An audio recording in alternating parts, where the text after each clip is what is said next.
தேன் பூச்சி பார்த்தீங்கன்னா வெப்பாலை இலையில் எவ்வளோ தேன் குடிக்குது பாருங்களேன்.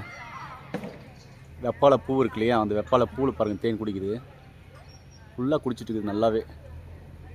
இங்கே பாருங்கள், இங்கே ஒரு தேன் பூச்சி நல்லா தேன் குடிக்குது பாருங்கள். இந்த வெப்பாலை பூவில் பார்த்தீங்கன்னா சொரேசிஸ்க்கான ஆயில் போடலாம். இந்த வெப்பாலை பூ பாரு, ஃபுல்லாக வெப்பாலை பூ தான். இது அப்படியே ஃபுல்லாக பிடுங்கி பூவாக அப்படியே பறிச்சுக்கணும். பறித்து ஒரு 1 லிட்டர் தேங்காய் எண்ணெயில் அப்படியே போட்டுடணும்.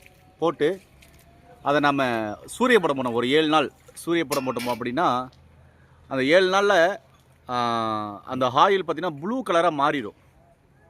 ப்ளூ கலராக மாறிடுச்சுனாக்கா அதை எடுத்து அப்படியே வடிகட்டி எடுத்து வச்சுட்டு எந்த இடத்துலலாம் உங்களுக்கு சோரியாசிஸ் சம்மந்தமான பிரச்சனைகள் இருக்கோ அங்கெல்லாம் தேய்ச்சிட்டு வந்தோம் அப்படின்னு சொன்னால் இந்த சோரியாசிஸ் சம்மந்தமான தோல் நோய்களுக்கு மிக அற்புதமாக வேலை செய்யக்கூடிய மருந்து தான் இந்த வெப்பாலை பூ.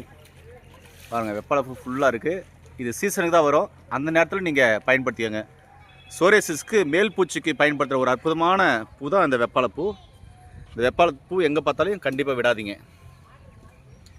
இது வேறு ரொம்ப அருமையாக இருக்குது வெப்பாலை பூ பாருங்கள்.